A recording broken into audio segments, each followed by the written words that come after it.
कुठलीही गोष्ट आपण जेवताना जसं किंवा कुठली गोष्ट खाताना आपण आपण पहिल्यांदा त्याचा चव बघतो, वास घेतो, नंतर ती जिभेमध्ये घोळवतो, नंतर खातो, नंतर त्याचं हळू-हळू पचन होतं आणि मग ती आपल्या शरीराला त्यातनं आपल्याला प्रथिनं किंवा अजून काही-काही बौद्धिक वगैरे मिळतात. तसं हे मनन, की सिलोनी सांगितलेलं आहे, की इथे ज्या पुढे प्रकरणामध्ये आहे, तर ते काय नेमकं त्याचं काय सांगितलं, की जीवनातली अर्थशून्यता कशी अर्थपूर्ण आणि कृतार्थ जीवनात रूपांतरित करायची. इथे आहे आनंद आणि शरीर, निसर्ग, मानवता आणि अंतरात्म्याबद्दलचे प्रेम. इथे थारा नाही, त्याग, अपराधी भावना किंवा अज्ञाताकडून येणाऱ्या धमक्यांना आणि इथे संसारिक गोष्टीचा बिलकुल झगडा नाही शाश्वताशी. इथे त्या आंतरिक अनुभूतीबद्दल बोलले गेले आहे, जी विनम्रपणे शोध घेत दक्षतेने मनन करणाऱ्या सर्वांना नक्कीच भेटते.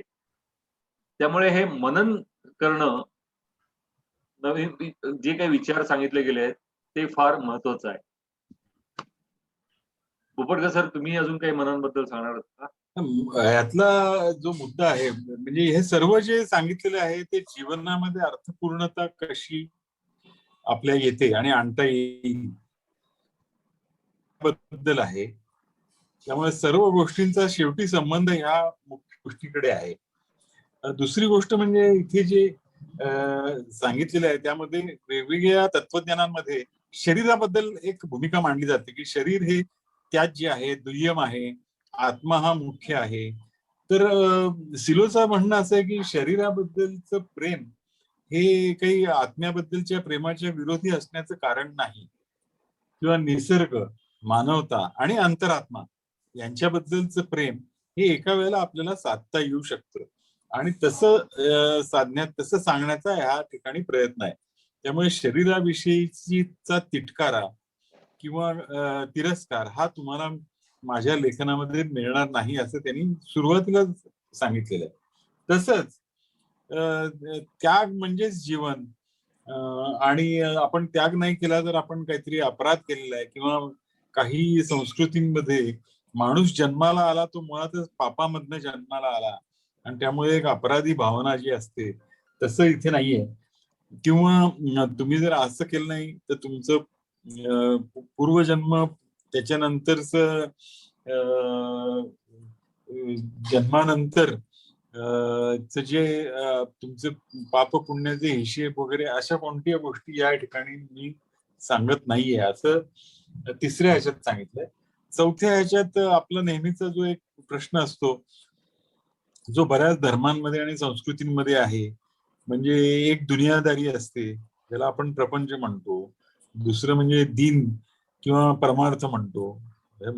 इस्लाम मध्ये त्याला दीन म्हणतात किंवा आपल्याकडे परमार्थ म्हणतो. अशा तऱ्हेचे वेगवेगळे विभाग आणि विभाजन करण्याचा किंवा विभाजन असेल तर त्याचा झगडा एकमेकांशी आहे असं इथे समजलेलं नाहीये. आणि शेवटी अर्थपूर्णता ही एक आंतरिक अनुभूती आहे आणि त्या आंतरिक अनुभूतीचा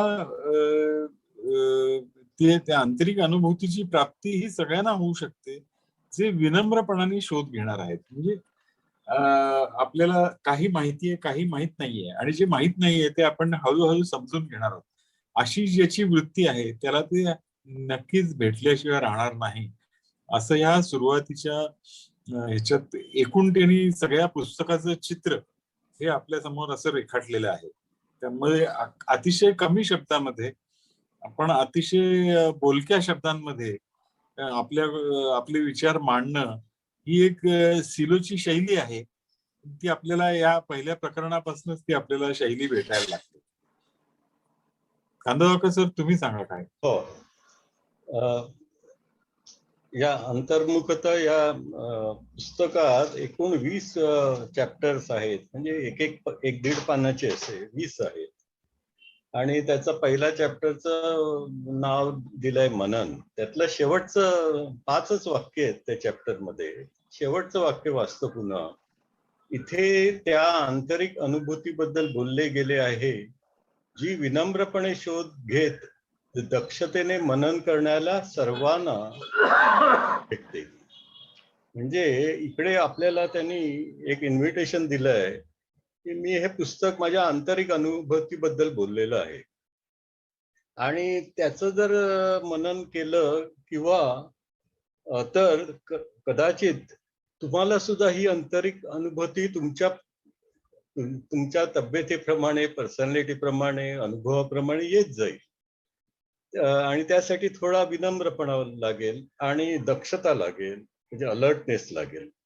मला वाटते ह्या मार्गानेच आम्ही ते सगळं हे वाचत आहोत. दुसरं सांगण्याची गोष्ट म्हणजे हे एक काव्यच आहे, गद्य काव्य म्हणायला हरकत नाही. आणि त्यामुळे ते मनाला भिडेलच सगळ्यांच्या. बहुतेक करून पुस्तके ही अनुभवावरच असतात, पण हा अनुभव नुसता जगाबद्दल, माणसांबद्दलचा नाहीये, तो आंतरिक अनुभव आहे. तो कसा आहे आणि काय आहे हे आपण वाचताना कळेल. एकच उदाहरण देतो की आता जो गेल्या वेळेचा चॅप्टर आम्ही करतोय तो याच्याबद्दल आहे, शक्तीबद्दल आहे, पण ती आपली सेक्शुअल शक्ती याबद्दल आहे. आणि त्यात तो महत्वाचा मुद्दा त्यांनी मांडलाय, आंतरिक लेवलला तो सेक्शुअलिटी फक्त शारीरिक राहत नाही, तर ती आंतरिक अनुभवातून आलेली असते, इनर एनर्जी असते, याची जाणीव होते. असे वेगवेगळे त्याचे मुद्दे येत राहतात आणि आपल्याला आपले नेहमीच्या अनुभवावर वेगळा प्रकाश पडतात. हा एक फार मोठा याच्यातला फायदा आहे असं मला वाटतं.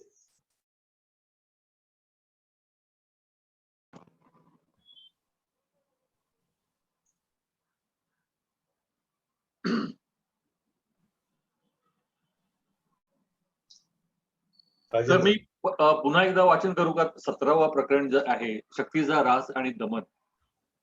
आणि मग त्यानंतर निर्मळ सरांनी त्याच्यावर काही मनन चिंतन केलेलं आहे, त्या बाबतीत ते सांगतील. शक्तीचा ऱ्हास आणि दमन. नियंत्रणाबाहेर गेलेल्या गोष्टींमुळे शक्ती सर्वात जास्त प्रमाणात वाया जाते. यामध्ये कोणत्या गोष्टी येतात? सुसाट कल्पनारंजन, नको त्या चौकशा, वाटेल त्या बाष्कळ गप्पा, अमर्याद कामुकता आणि निरुद्देश आणि अनिर्बंध रिकामटेकडे उद्योग. अर्थात इथे हे लक्षात घेतले पाहिजे की बरेच जण या गोष्टींकडे ओढले जातात, कारण त्यांच्या मनावर कुठले ना कुठले तरी ताण असतात आणि या गोष्टी केल्या नाहीत तर त्यांना ते ताण असह्य होतात. त्यामुळे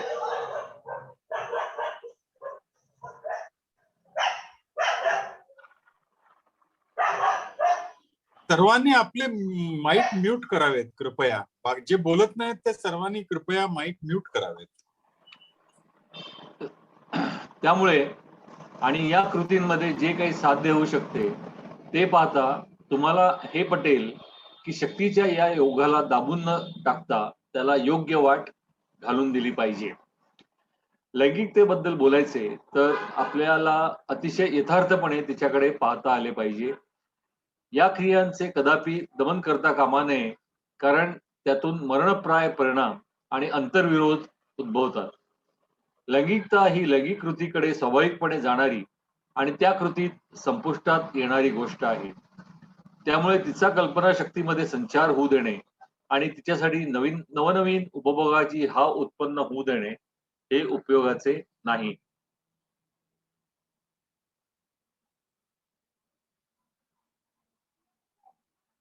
तीन,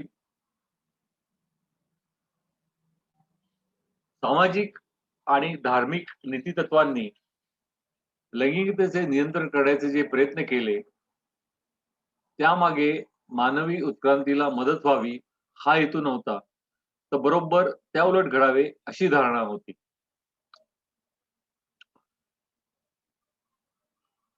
ही शक्ती म्हणजे शरीराच्या अंतर्गत प्रवाही असणाऱ्या चेतनेचे रूप जर दुथडी भरून वाहू लागली तर ती आपल्या जाणीवेच्या धुसर प्रदेशात पोचते. मग तिथे मग जारण मारण चेटूक मंत्रतंत्र करणारे उत्पन्न होतात आणि लोकांच्या यातना, जीवनाची धूळधाण आणि विद्रुपता पाहून त्यांना आनंदाच्या उकळ्या फुटतात. काही समाज आणि संस्कृतींमध्ये न्यायकर्ते आणि अपराधी या दोनोंमध्ये गुन्हेगारी प्रवृत्ती दिसून येत असे. इतरत्र विज्ञान आणि प्रगती यांच्यासाठी जे जे चालेल त्याचा छळ मांडला गेला, कारण ते तर्कदुष्ट, गूढ, धुसर आणि दडपणुकीच्या सर्व प्रकारांना विरोध करत होते. 5. काही आदिम समाज तसेच काही प्रगत संस्कृती म्हणून गणल्या गेलेल्या समाजात अजूनही लैंगिकतेचे दमन चालते. दोन्हीचे उगमस्थान वेगळे असले तरी दोन्ही ठिकाणी फार मोठा विध्वंस पाहायला मिळतो.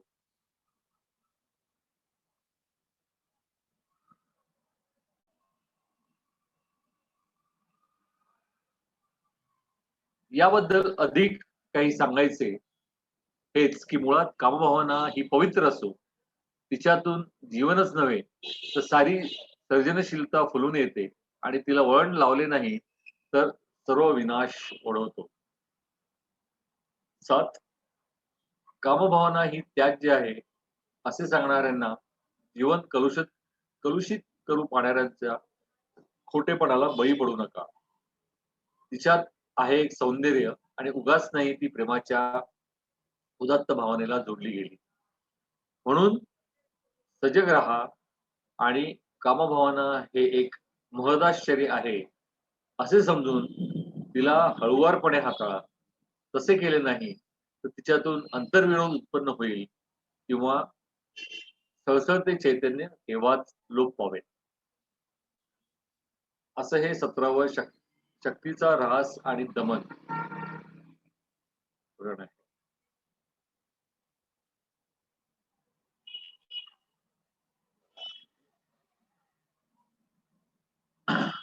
निर्मळे सर. होय. आजपासून माझे 2 विद्यार्थी मित्र डॉक्टर LG पाटील सर आणि डॉक्टर श्रीराम गडकर सर हे दोघे या आपल्या चर्चेमध्ये सहभागी होत आहेत. त्यांचं मी सुरुवातीला स्वागत करतो. दोघांनाही विनंती अशी राहील की हे नेमकं चाललंय काय असं वाटण्याची आपल्या दोघांना शक्यता आहे.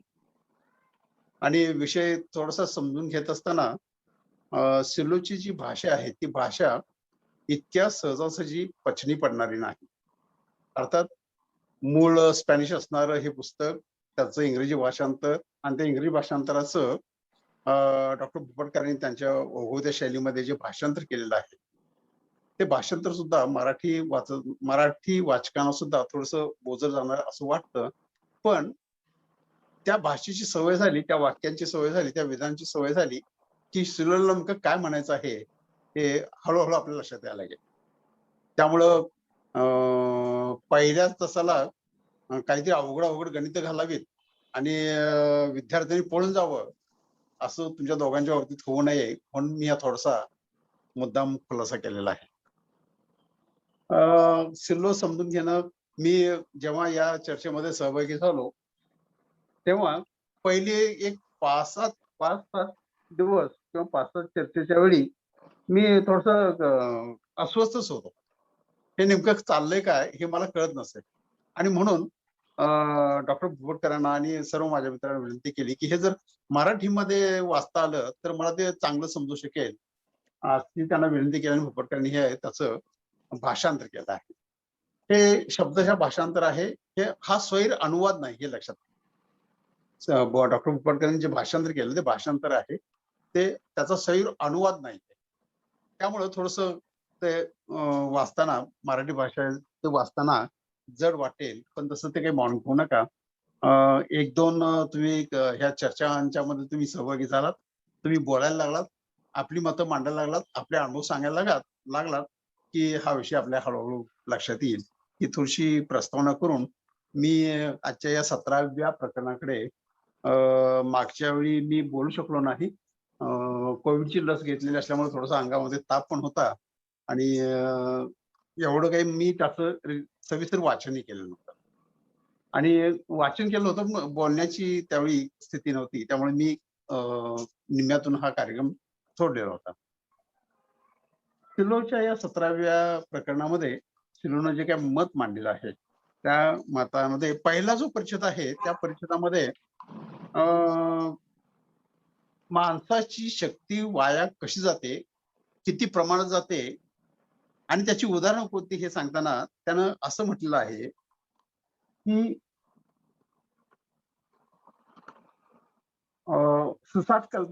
सुसाट कल्पनारंजन, नको त्या चौकशा, त्याला मराठीमध्ये चांगली म्हण आहे चांभार चौकशा, वाटेल त्या बाष्कळ गप्पा, अमर्याद कामुकता म्हणजे लैंगिकता आणि निरुद्देश आणि अनिर्बंध रिकामटेकडे उद्योग, ज्यामध्ये माणूस जास्तीत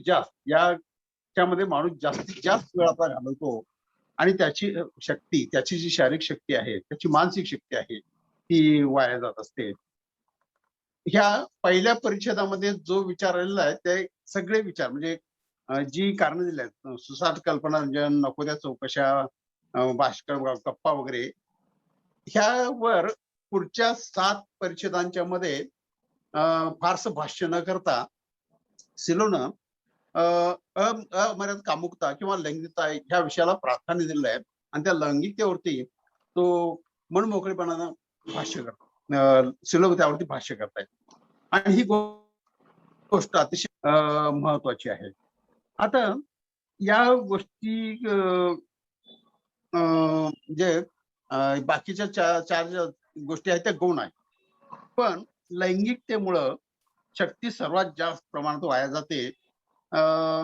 हे म्हणजे आपण आपल्या वासना आपल्या नियंत्रणात न राहिल्यामुळे या वासनेचा, कामुकतेच्या वासनेचा परिपोष अधिक होतो आणि त्याचा विपरीत परिणाम आपली शक्ती वाया जाण्यामध्ये होतो, हे सिलोनं इथं सांगितलेलं आहे. त्यात आणखीन एक विधान आहे,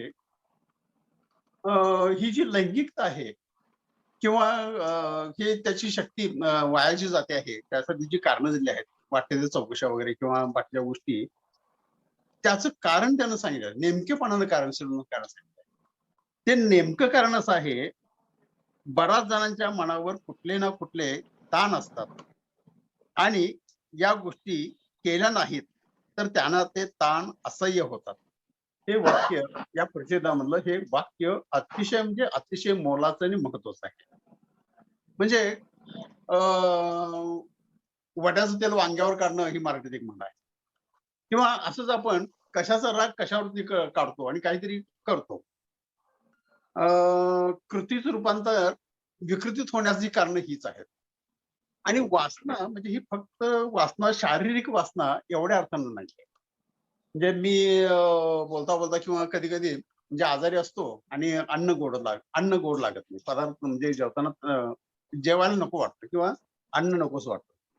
म्हणून त्यावेळी मी काय म्हणतो की नाही, माझी अन्नावरची वासनाच ओढायची, अन्नावरची वासना ओढालेली आहे. आता या वासनेला म्हणजे भूक, शारीरिक ज्या भूका आहेत त्या सगळ्या भूका म्हणजे वासना आहेत. म्हणजे शारीरिक भूक, म्हणजे शय्यासोबतीची भूक, कामुकतेची भूक, हीच अशी आहे म्हणजे माणसाच्या मूलभूत गरजांच्या पैकी ह्या 2 मूलभूत गरजा आहेत. एक अन्न आणि दुसरी ही कामुकता किंवा शरीर संबंध. त्यावरती प्राधान्याने विचार करत असताना ह्या गोष्टी का घडतात? ज्या गोष्टींच्यामुळे माझ्या मनाला त्रास होतो आहे, ज्या गोष्टींच्यामुळे मी कोणताही निर्णय घेऊ शकत नाही, ज्या गोष्टींच्यामुळे माझ्याच मनावर माझा ताबा राहत नाही, माझ्या मेंदूवर माझा ताबा राहत नाही आणि काहीतरी वेगळंच करत बसतो मी.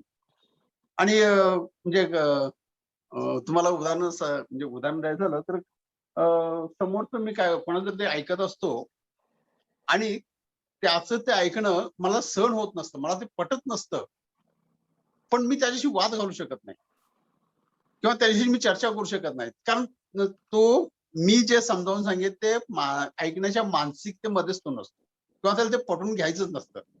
अशा वेळी तो जे बोलत असतो ते बोलणं ऐकता ऐकता माझ्या हातातलं जे काम चाललेलं असतं त्या कामाची गती इतकी वाढलेली असते की विचारायची सोय. म्हणजे एखादा लोहार असेल आणि तो हातोड्याने काहीतरी ठोकत असेल तर त्या ठोकण्याची गती जी वाढेल ती गती म्हणजेच हा ताण जो आहे तो ताण असह्य होणं असं त्याला आपण म्हणू शकतो. आणि त्यातून मग मी परवा 2 भाषणं दिली ययातीवरती. त्या ययातीचं उदाहरण द्यायचं झालं तर म्हणजे मी हे सांगितलंय परत सांगतो ते एकदा. जेव्हा मृत्यूची भीती वाटते, मृत्यू हा अटळ आहे माहीत आहे. मृत्यूची भीती वाटते आणि त्यावेळी मृत्यू माझ्यावर झडप घालतो आहे, त्याची भीती मनामध्ये आहे. अशा प्रत्येक वेळी तो ययाती कुठल्या ना कुठल्या तरुणीची शय्या असो किंवा एखाद्या तरुणीच्या सहवासामध्ये होतो आणि त्याची ती कामेच्छा पूर्ण होते. जेव्हा त्याची ही कामेच्छा पूर्ण होते, तेव्हा त्याच्या मनातली त्या मृत्यूची भीती नाहीशी होते. हे परवा मी सांगितलं उदाहरण आहे, आता लगेच आठवलं म्हणून मी ते सांगतो. म्हणजे वासना म्हणजे फक्त शरीराची भूक भागवणं म्हणजे वासना नव्हे. वासनेला अनेक पदर आहेत. जे आपल्या मनामध्ये जे लोभ आहेत, जी माया आहे किंवा प्रलोभन आहेत, ही सर्व प्रलोभनं म्हणजेच वासना असं म्हणायला हवं. म्हणजे कामवासना, कामभावना, प्रीतिभावना आणि भक्तिभावना ही एकाच वासनेची क्रमाक्रमाने अधिक सूक्ष्म, सुंदर, उन्नत आणि उदात्त होत जाणारी रूपे आहेत. म्हणजे वासनेचा हा सगळा विचार केला किंवा कामुकतेचा, लैंगिकतेचा हा जर विचार केला तर ती या पद्धतीने मांडता येते. आणि कामवासना ही अन्नाच्या वासने इतकीच स्वाभाविक आहे. पण मानवाची कुठलीही वासना ही सदैव वासना या स्वरूपातच राहिली तर तिचे रूपांतर उन्मादामध्ये होते. म्हणजे त्याचा उन्माद वाढत जातो. त्यावरती नेमकं सिलोनं बोट ठेवण्याचा प्रयत्न. हा उन्माद अंगामध्ये असता कामा नये. तिथे संयम नावाची ही गोष्ट आहे. तो संयम, आपल्या मनावरती नियंत्रण आणि जे एकच वासना तिचा उपभोग घेणं, ती एकदा घेणं, ती 10दा घेणं, ते 1000दा घेणं, ही वाढत जाणारी हे आहे. त्याला अंत नाहीये. म्हणून सिलोनं शेवटी जे तत्व शेवटी मांडलेलं आहे, या परिच्छेदाच्या शेवटी मांडले ते आता मगाशी कामिनी सरांनी वाचलं, की कामभावनेत एक सौंदर्य आहे. उगाच नाही ती प्रेमाच्या उदात्त भावनेला जोडले गेलेली. हे सिलोचं वाक्य अतिशय म्हणजे अतिशय महत्वाचं आहे. ज्याचं मनावरती नियंत्रण आहे, जो मनावर ताबा ठेवू शकतो, ज्या शरीराचे लगाम ज्याच्या हातात आहेत, तो लगाम तो जो सावरू शकतो म्हणजे नियंत्रित ठेवतो. म्हणजे हे जे शक्तीचं आकारण म्हणजे वाया जाण्याची शक्ती आहे, त्या शक्तीवरती नियंत्रण ठेवण्याचा एक मार्ग. आणि कामवासना म्हणजेच किंवा शरीर सुख म्हणजेच किंवा वासना म्हणजेच एक प्रेमाची उदात्त भावनेला दिलेली जोडली गेलेली आहे ही वासना. अशा अर्थानं समारोप सिलोनं या 17व्या प्रकरणामध्ये केलेला आहे.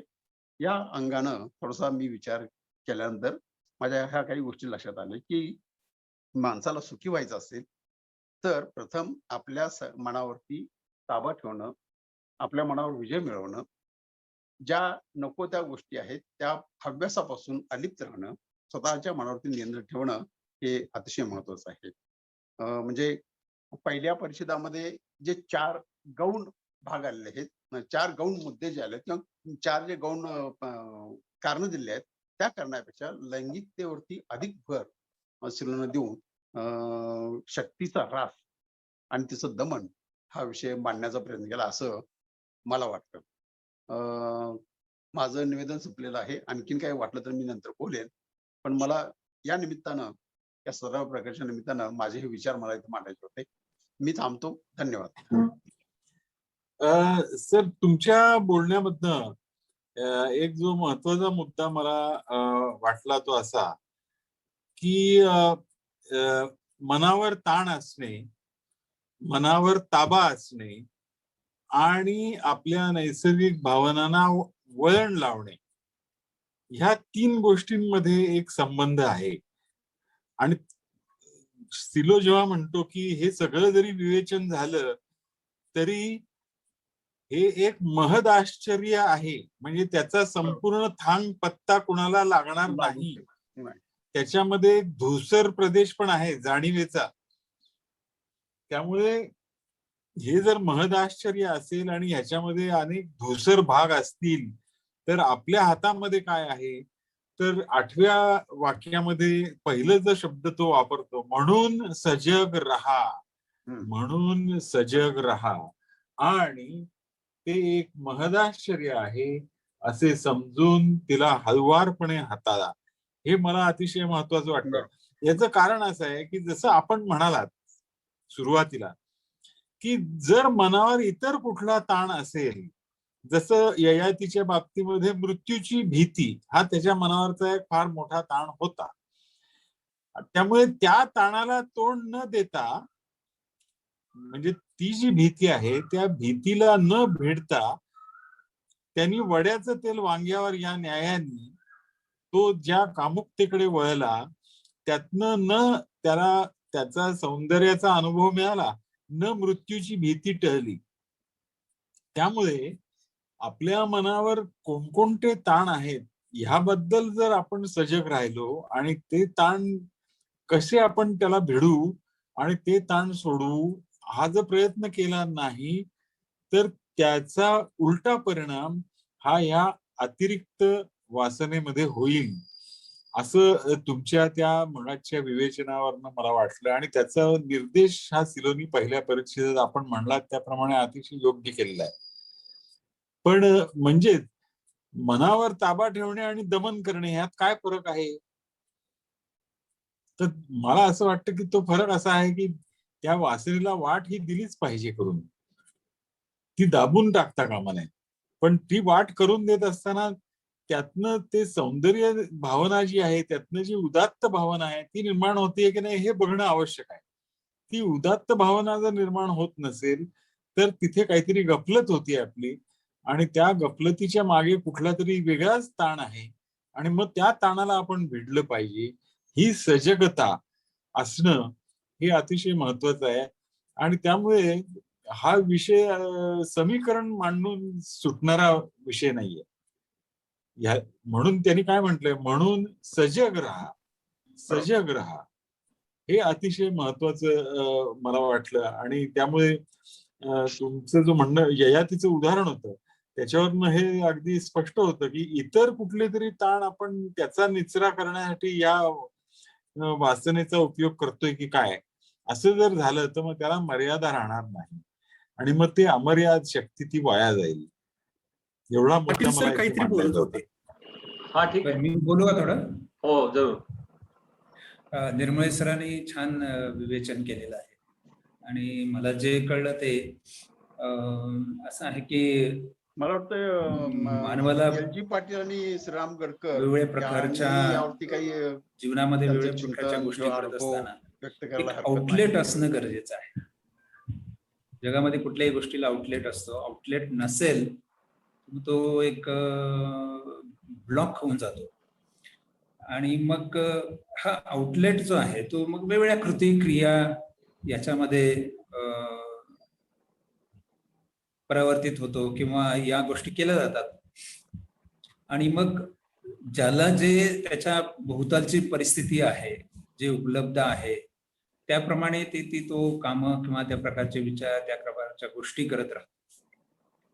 की एखाद्याला समजा एखादं व्यसन लागलं तर ते त्या परिस्थिती संदर्भात त्याला जे काही प्राप्त होते त्याप्रमाणे तो त्याचा स्वीकार करत राहतो.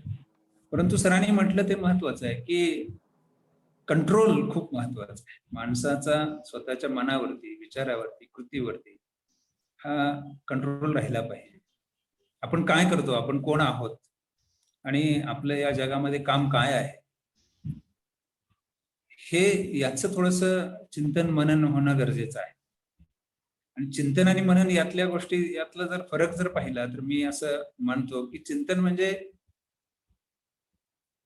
आलेले जे विचार आहेत, आपण जे घेतो, जे विचार आहेत त्याच्यावरती खूप सखोल जाऊन विचार करणे, आणि मनन म्हणजे आपले विचार त्याप्रमाणे रिवाइज करणे. तर याच्यावर चिंतन मनन होणं गरजेचं आहे. सर्वच करू शकतात असं नाही, आणि सर्वांचाच ताबा राहतो असं नाही. जसं त्यांनी उदाहरण दिलंय की हे आधी, आणि हे जे षट रिपू आहेत ते आपल्याला कायम सतावत असतात, धक्के देत असतात, आणि त्याच्यावरती तो ताबा ठेवू शकला नाही, आणि त्यामुळे त्याचं अधपतन झालेलं दिसतं. आणि त्यामुळे जर या वासनांवरती वेगवेगळ्या प्रकारच्या आहेत, त्या फक्त शारीरिक भोगाच्या असतील असं नाही, पुन्हा शारीरिक भोगामध्ये सुद्धा वेगवेगळ्या प्रकारचे भोग आहेत. काही लोकांना खूप खाण्याची सवय असते आणि मग त्याचा त्यांना खूप त्रास होत जातो. हा सुद्धा एक प्रकारचा व्यसनाचाच भाग आहे. काही ना काही प्रकारच्या गोष्टी खाण्याच्या हे असतं, व्यसन असतं. काही ना काही विशिष्ट प्रकारच्या गोष्टी ऐकण्याचं व्यसन असतं. तुम्हाला माहित असेल तर आपल्याला माहितीच आहे की तरुण पिढी ही कायम एंटरटेनमेंट आणि कानामध्ये सारखं काहीतरी टाकून ऐकत ऐकत ऐकत राहतात. इतकी गाणी ऐकतात, इतक्या प्रकारचं, आणि मग त्यांना ते वळण लागतं कुठल्या प्रकारच्या ऐकायची, काय ऐकायची वगैरे. मग शास्त्रीय संगीत त्याच्यापासून जरा वेगळं, किंवा जे खरोखर चांगला आनंद देईल याच्यापासून वेगळं ते जातात, आणि मग त्यांचा व्यय होत जातो. तशा प्रकारे या सगळ्या गोष्टींवरती ताबा असणं, कुठं थांबायचं माणसाला हे कळलं पाहिजे. कुठपर्यंत आपल्याला त्याचा फायदा होतो, लाभ होतो, आपल्याला ते गरजेचं आहे, या गोष्टी याचा विचार होणं गरजेचं आहे. आणि याच्यातून मनन म्हणजे पुन्हा विचार रिवाइज होणं, आणि रिवाइज होण्यासाठी कुणाला तरी कुणी शिकवणं, सांगणं, विचार मांडणं गरजेचं आहे. तर हे एक चांगलं व्यासपीठ आहे आणि चांगल्या प्रकारची चर्चा होते. अर्थात या संदर्भातले विचार आम्ही काही फार त्यातला गहन विचार अजून केलेला नाही. सर म्हणाले, गडकर सर म्हणाले त्याप्रमाणे की आम्ही यात नवीनच आहोत. तर ते सिलोचं पुस्तक मिळाल्यानंतर आम्ही थोडंसं त्याच्यावरती आणखीन सखोल विवेचन करू. आणि आपल्या जीवनाचा अनुभव आहे तो काही गोष्टींच्या बाबतीत मांडायला काही हरकत नाही लोकांना. तर याच्यामध्ये आणखीन काही सहभागी होतील लोक, आणि मग वेगवेगळ्या लोकांचे वेगवेगळे अनुभवाचे बोल आपल्याला ऐकायला मिळतील. धन्यवाद सर. कांदलगावकर सर, तुम्ही बोलू शकता. तोच आहे तुम्ही आता मांडला तो मुद्दा. ताबा हा शब्द पुन्हा पुन्हा येतोय, मनावर ताबा पाहिजे. मी गोव्यामध्ये शिकवत होतो कॉलेजमध्ये, आणि तिकडे एक सेंट झेवियर कॉलेज होतं, म्हणजे मिशनऱ्यांचं. आणि मला वाटतं एका समारंभामध्ये ते त्यांचे फादर आले की सगळी मुलं ओरडायला लागली, कंट्रोल कंट्रोल कंट्रोल. तर ती मुलं, कारण फादर नेहमी कंट्रोल करायला सांगायचे, तर ती सगळी तरुण मुलं ओरडत होती कंट्रोल कंट्रोल. मग मला कळलं का फादर आल्यावर ते कंट्रोल का म्हणतायत. आणि हाच मुद्दा या परिच्छेदात पण आलेला आहे की कामभावनेवर ताबा ठेवा आणि दमन करा.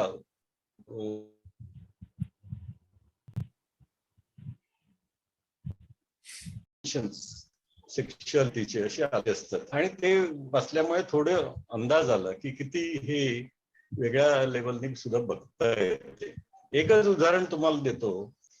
आता एक चर्चेत विषय आला की मृत्यूची भीती आणि कामभावना ह्याचं जे ययातीमध्ये कनेक्शन लावलेलं आहे. तर भाऊपाध्ये नावाचे एक लेखक आहेत, त्यांनी एक कादंबरी लिहिली, अनेक वर्षापूर्वी वाचली मी. ती डॉक्टर नाही, बॅरिस्टर अनिरुद्ध धोपेश्वरकर. ही मराठी भाषेतली ज्याला आउटसाइडर म्हणतात अशा प्रकारचं जे वर्णन आहे त्या प्रकारची एक कादंबरी आहे. त्याच्यामध्ये एक मध्येच पॅराग्राफ येतो, आणि तो हा जगापासून अलिप्त होत चाललेला आहे, आणि ते जग सगळं मराठी मध्यम वर्ग त्याला अलिप्तपणे कसा दिसतो असं वर्णन आहे. तो नोकरी बॅरिस्टरची ही पण सोडून दिलेली आहे त्यांनी, घरातच बसलो. आणि तो एक पॅराग्राफ मध्ये म्हणतो की मी कामभावनेपासून पण आता मला काय इंटरेस्ट राहिला नाही, कारण लैंगिक अनुभव घेताना मला हा परमेश्वर माझ्याकडे बघतोय असं वाटते. असं एक भयानक त्याचं वाक्य लिहितो. आणि तो हसतोय, परमेश्वर हसतोय माझ्याकडे बघून. तर मी वाचत असताना मला एकदम जाणवलं की ही सेक्शुअलिटी ही निसर्गाने केलेली आपल्यावर एक ट्रिक आहे की काय. पण निसर्गाला तर प्रजनन पाहिजे आणि आपल्या मार्फत तो करून घेतोय आणि आपण म्हणतो ही कामभावना माझी आहे वगैरे वगैरे. अशा प्रकारचं वेगळंच ते मला आकलन व्हायला लागलं की हे सगळे थोर लेखक वेगवेगळ्या अशा डायमेन्शननी बोलत असतात. आता शेवटचा मुद्दा काय आहे, सजग राहा म्हणजे काय. तर मला वाटते म्हणजे ताब्याच्या भानगडीत न पडता त्याच्या मागोवा घेतला आणि ऑब्झर्वेशन केलं काय होते. मला एक आठवते सगळेजण तरुणपणी कविता लिहितात तसं मी लिहित होतो त्यावेळेला. तर 2-4 पानं आता मी पुस्तकं सगळी हे करतोय पुन्हा जुनी काढून टाकतोय. त्यात 1-2 पानं मला मिळाली. त्याच्यात मी सेक्शुअल एक्सपिरियन्स बॉडी लेवलला काय वाटतोय ह्याचं वर्णन केलं होतं. ते आता मला वाटलं अरे त्यावेळेला मग मी ते विसरलं पण. तर बॉडी लेवलला सेक्शुअलिटी उद्दीपन होते, स्टिम्युलेट होते, त्यावेळेला काय वाटते ह्याचं मी वर्णन करत होतो. तर मला वाटते हे पण एक निरीक्षण करण्याचं एक पद्धत असावी. म्हणजे मी माझ्या लिमिटेड अनुभवाबद्दल बोलतो. तर अशा प्रकारे आकलन झालं त्याचं, तर मला वाटतं त्याचा उपयोग होईल. या निमित्ताने एक सूचना मला एक हे करायचं आहे, एका पुस्तकाचा एका नाटकाचा उल्लेख करायचा आहे आणि ते बहुतेकांनी पाहिले असेल, वाचले असेल. विजय तेंडुलकरांचं सकाराम पांढर हे नाटक अवश्य वाचावं, पाहावं. म्हणजे मग अतिरेक म्हणजे काय, वाचनेचा अतिरेक म्हणजे काय हे समजायला खूप सोपं जायला असं मला वाटतं. आणि त्याचा जो शेवट आहे म्हणजे तोही तितकाच गंभीर स्वरूपाचा आहे. म्हणजे भोपळकर सर मगाशी म्हणाले सजग राहा. ते सजग राहणं म्हणजे काय हे त्या नाटकाच्या शेवटी आपल्याला लक्षात येतं. तेव्हा हे नाटक मुद्दाम पाहायला, वाचायला हरकत.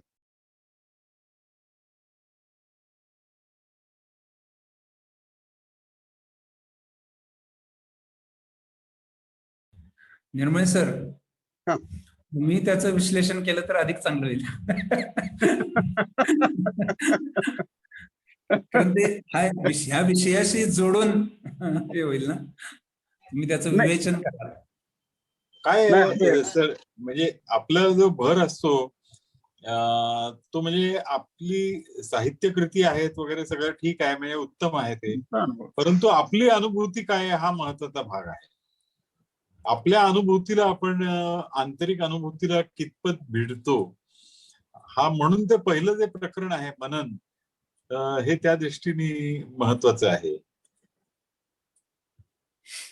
त्यामुळे साहित्य कृतींचा रसास्वाद घेणं हा एक भाग असू शकतो आणि त्यातनं एक जीवनदृष्टी तयार होते, हेही योग्यच आहे. पण आता आपला जो आपल्या समोर जो आहे तो जीवन, आपल्या जीवनाला अर्थपूर्णता कशी येईल आणि त्या दृष्टीने आपली आंतरिक अनुभूती काय आहे याकडे आपण थोडस अधिक दक्षतेने पाहत आहोत. मला थोडस या निमित्तानं आणखीन थोडस भाष्य वेगळं करायचं पटलं सर, की एक आपण म्हणतात की आपली अनुभूती काय. पण जेव्हा अशा या काही संदर्भ ग्रंथांचा मी उल्लेख करतो किंवा ज्या साहित्य ग्रंथांचा उल्लेख करतो, त्यात जो विचार मांडलेला असतो तो माझाच असतो ना. म्हणजे लेखकानं साहित्यकृती लिहून पूर्ण केली की ती वाचकांची होते किंवा अभ्यासकांची होते किंवा रसिकांची होते, आणि ताबा राहतो तो रसिकांचा. आणि प्रत्येक रसिकाला, वाचकाला याची अनुभूती येते, अरे हा लेखक मला जे म्हणायचं तोच म्हणतोय ना. म्हणजे माझ्यातला सकाराम बाइंडर मी मांडण्यापेक्षा तो विजय तेंडुलकरांनी मांडला एवढाच. किंवा ययाती जो आहे, माझ्या ते ययाती नाही का सर. म्हणजे मीच मला हा प्रश्न विचारतो स्वतःला, माझ्या मधला ययाती कधी कधी जागा होतो की नाही, माझ्यामध्ये एखादा सकाराम बाइंडर आहे की नाही. म्हणजे सिलोनं ज्या नेमक्या भाषा सांगितले ना, ते कल्परम्यतेच्या साह्यानं म्हणा किंवा स्वप्नरंजनाच्या साह्यानं म्हणा, हे लेखकाने ते वेगळ्या पद्धतीने मांडण्याचा प्रयत्न केला असतो. म्हणजे मी माझ्यामध्ये स्वतःला जेव्हा डोकावून पाहतो, म्हणजे मी म्हणजे पुरुष या नात्यानंच नव्हे, एक बहीण, एक भाऊ, एक नवरा, एक वडील, ह्या सगळ्या नात्यांनी जेव्हा माझ्या मनामध्ये मी स्वतःला डोकावून पाहतो, माझी आई माझ्यामध्ये मी जेव्हा पाहतो, तेव्हा हे सगळं मला त्यांना हे म्हणायचं आहे की ते त्या पद्धतीनं व्यक्त करा, म्हणजे काही गोष्टी बोलता येत नाही. अशा वेळी आपण अशा ह्या संदर्भांचा आधार घेतो आणि आपलं म्हणणं मांडण्याचा प्रयत्न करतो, असं मला वाटतं. धन्यवाद. मला थोडंसं बोलायचं आहे. मी निर्मळे सरांच्या मताशी सहमत आहे. आपण ज्या वेळेला सांगतो की अमुक कादंबरीमध्ये असं आहे, जेव्हा आपण हे रिपोर्टिंग करतो आणि ते करत असताना बऱ्याच वेळेला आपण त्याच्या बाजूने बोलतो किंवा ते आपल्याला आवडलंय किंवा चांगलं वाटलंय असं म्हणतो, याचा अर्थ ते आपल्या मनाला भिडलेलं आहे. आणि म्हणून हे जे वाङ्मय आहे, वाङ्मयामध्ये मांडलेला जो काही विषय असेल, तो विषय कुठेतरी आपल्या अंतर्मनामध्ये गेलेला आहे, आपल्याला आवडतो आणि आपल्याशी जवळीक साधतो. हा भाग महत्वाचा आहे. ते एक प्रकारे मला जे म्हणायचंय ते याने म्हटलेलं आहे, मला जे आवडतं ते त्याने मांडलेलं आहे, मला जे विचाराला जे माझ्या स्पर्श करतं असं ते आहे, असा हा विचार सरांनी मांडला. ते बरोबर आहे. धन्यवाद सर. पण एक मुद्दा राहतो की बघा, म्हणजे त्याला इंग्रजीत वायकॅरियस एक्सपिरियन्स म्हणतात. म्हणजे दुसऱ्याच्या मार्फत आपण तो अनुभव घेतो, त्यालाही महत्व आहे अनुभव वाढवण्यासाठी, पण तो पुरेसा नाही, हे पण लक्षात घ्यावं लागतं. याचं एक उदाहरण देतो. Second hand experience. Second hand experience म्हणजे त्याला महत्व आहे पण लिमिटेशन आहे, हे लक्षात घ्यावं लागेल. दुसरं एक अनुभव सांगतो की उदाहरण देतो. मला पोस्ट ग्रॅज्युएटला शिकवणारे एक प्राध्यापक स्वतः लेखक होते. कन्नड मध्ये ते कादंबऱ्या लिहायचे, S.K.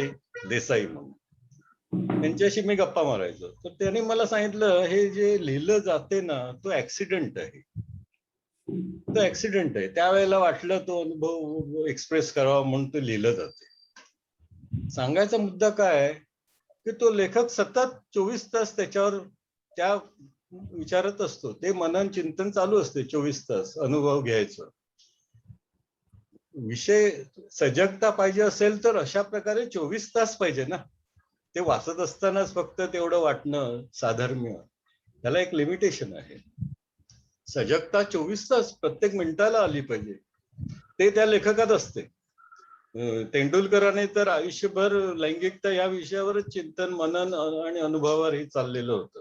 सगळी पुस्तकं, सगळी नाटकं तशीच असतात जवळजवळ, लैंगिकता याच्यावरच. तर हा फरक लक्षात घेतला पाहिजे ना. थोडं साधर्म्य वाटलं म्हणून आपलंसं वाटणं हे योग्यच आहे, पण आपल्यात सजगता याची पद्धत काय याबद्दल सिलो म्हणतोय.